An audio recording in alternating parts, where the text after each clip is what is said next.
I re-record a lot, just so you guys know.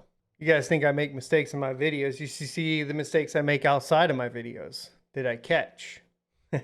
Thanks for helping with that, guys. All right, so today we're going to be talking about mining pool payment methods, and this should be able to help you determine what the best mining pool is for your specific situation. A lot of this can get quite confusing, so if you have questions, you can hit me up in Rocket Chat by clicking the join button down below, and this is the important part and why we're reiterating this. You need to go to the membership tab on the YouTube page homepage for Son of a Tech, and then scroll down and you will see a section that says connecting on social media, and it will have the link for the registration URL for Rocket Chat. I hope that that will be helpful and you guys understand it, but if you still have issues, you can email me at blindrun@sonofatech, or you can hit me up on Twitter at sonofatech. All right, so mining pool payout methods. Well, what does this mean? Essentially, if you're a miner and you're a smaller miner, you'll never be able to solo mine a block. You'd have to have a significant amount of luck. Now, there are payout methods that do include luck, and we'll be covering them today, but because you are mining with a bunch of other miners, the pools have to determine how much you have put in as far as work to then determine how much they're going to pay you for however much Ethereum the pool has mined, or in some cases, not even that. So let's get into it. The first payout method is PPS, which stands for pay per share. Now, this functions as stated. Miners are paid by the pool for each valid share that they submit to the pool, whether or not the pool finds a block. Now, this method isn't quite used anymore. It's used in a couple places, but not really. It had a couple really large flaws.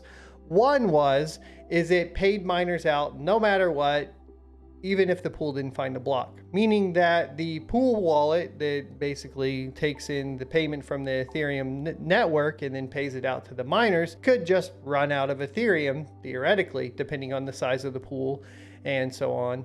Now, the other problem was it was really susceptible to, of course, pool hopping. Now, the way pool hopping worked is that because it was based on shares, people would basically jump between pools near the end with large mining farms or larger mining rig operations, get a whole bunch of the shares because the shares weren't limited, and then peace out and go to the next one, take the payout from each pool. So you weren't really punished for jumping pools over and over and over again. And if you timed it right, you could basically increase your profits.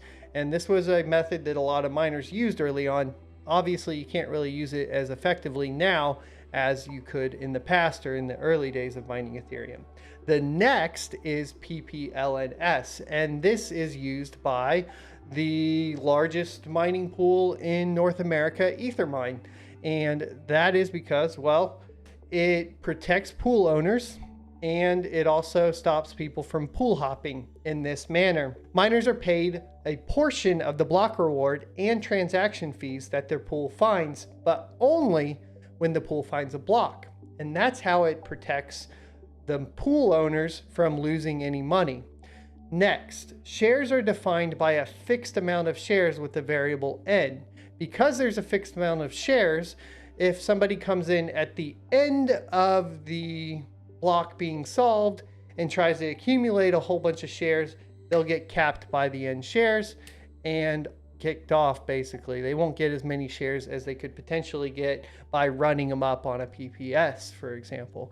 So that's kind of why PPLNS has been such a big deal for mining, and it really solved those two major issues. It is getting a little outdated, and there's been some new ones that are coming along that we're going to talk about. But what it also does enable is the pool owners to keep their fees lower. And the reason they can keep their fees lower is it only pays out when the pool finds a block. The downside to that is, for the miners, is that there is a significant amount of luck based on the amount of blocks the pool actually finds at any given time. So to solve that and stabilize the miner payouts in a more predictable fashion or manner, the next payment method or payout method is called PPS Plus, which is pay per share plus. The most popular pool running PPS Plus is probably Spark Pool. For North America, it's going to be Hivon, which I've used and I really enjoy using. And it basically function as stated. Miners are paid by the pool for each valid share that they submit to the pool, whether or not the pool finds a block. However, that's going to be based on the block reward of 2 for Ethereum as an example. Now, there are transaction fees, and this is where pools on, of course, PPS had a lot of issues with keeping up with. And so miners are also paid a portion of the transaction fees that their pools find based on the PPLNS method. So only when the pool finds a block. So to give you guys an idea, to explain this further, how Ethereum works is that when somebody submits a transaction to the network, they can increase the fee that they pay to the miner to basically signal that they want their block solved first, or their transaction on the block solved first. And that will basically pull it up to the front of the line. Well, those fees increase and increase and increase depending on demand on the network.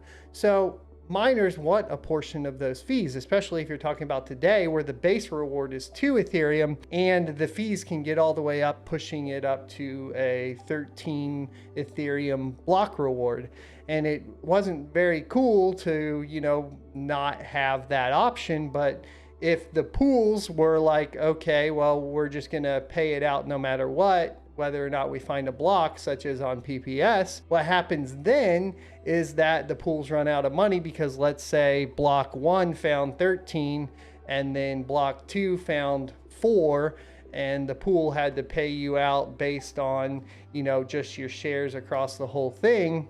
Well, they're gonna end up running out of money, right? That's just kind of how it functions. So PPS Plus aim to basically combine the advantages of PPS and the advantages of PPLNS, giving miners a more steady income, but also preventing issues for the mining pool operators of running out of Ethereum in their main wallet. Finally, we have FPPS, which is fully pay per share. And this one that has been taking off lately due to the Binance pool. Now, we can talk about Binance pool for US users and international users and the caveats to it, because this payout method is great for miners, but it comes with some heavy taxation. And we'll talk about that. So it functions as stated. Miners are paid by the pool for each valid share they submit to the pool, whether or not the pool finds a block. In addition, miners are also paid the expected transaction fees of the network based on the past 24 hours, whether or not the pool finds a block. So as opposed to essentially the transaction fees not being averaged out on PPS, it averages out the transaction fees over the past 24 hours and then still pays the miner out whether or not they solved the block based on the average transaction fees. The problem is this is still pretty risky for pool owners as far as compared to PPS. And so the taxation of that obviously comes with a heftier fee in most cases. But in the case of Binance Pool, it gets really interesting because the fee is actually quite low at 0.5%. At least that's what it appears to be, until you look into what it requires for you to sign up for it and how you get paid out. Because initially with Binance Pool, right now as it stands, there is not a Binance.US pool, even though they have pools in America. You can only sign up for it at Binance.com, which obviously kicks you out if you're a US resident. And then in addition to that, where it gets even more sketchy is that you have to sign up for an account to use it, and you deposit whatever you mine to the Binance application or your Binance Ethereum address. Of course, you can cash that out and send it somewhere afterwards, but it is that middleman that worries me, to say the least. All right, so finally, I wanted to give you guys a tool for, of course, reviewing pools and determining what is going to be the best for your specific situation based on location and so on. And that can be found at miningpoolstats.stream. As you can see here, Spark Pool is number 1, not really based in the US. It is PPS Plus with a 1% fee and has a minimum payout of 0.1 and so on. Ethermine is PPLNS and is 1% fee with a 0.1 minimum payout. It used to be 0.05, but that was changed recently. So if you wanted a PPLNS option with a lower minimum payout fee, you have Nanopool, for example, and you can kind of go through these. Keeping in mind that with PPLNS, if you're mining and you're a miner to it, the more the hash rate, the better off you're going to be as far as dealing with the luck portion of it, because you are required to find a block to get a payout. And then we have Hivon, which is a 0% fee. That's because primarily they get their revenue from their operating system, their Ubuntu distribution, which we've talked about on this channel. You can check out the referral link in the description below. And they have, no fee and a 0.1 minimum payout. They do have a function there where you can make your rigs free for a 3% fee to the pool. I have tested out both with the fee and without the fee, and funny enough, I was making the same either way. So you can just go ahead and use the fee and not pay for Hive, I suppose. Just that's going to take some more testing, because like I said before, like anytime we're talking about mining pools and mining just in general, there's too many factors to put in to actually say like this is the best method. All right, so then finally I just wanted to talk about Binance Pool. It's down here. A 0.5% fee on FPPS is insane. That's just a hell of a deal. My worry there, like I stated before, is primarily that there's kind of a weird situation going on mining to it if you are in the US.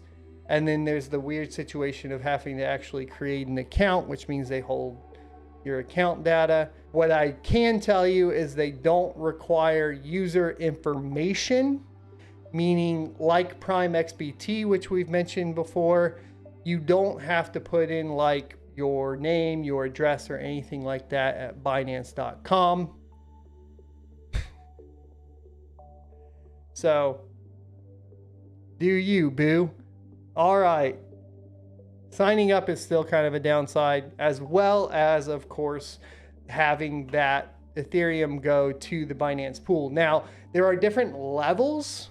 I have not gotten to the next level, but it does appear that at some point I could possibly point to my own wallet address, but I don't know what the requirements are. How much ETH do I have to have in the pool? How long do I have to mine to the pool before that works?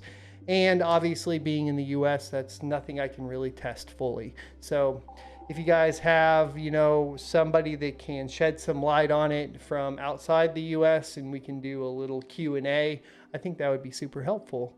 We can get you guys more information. All right, thanks for watching. I'll see you next Tuesday.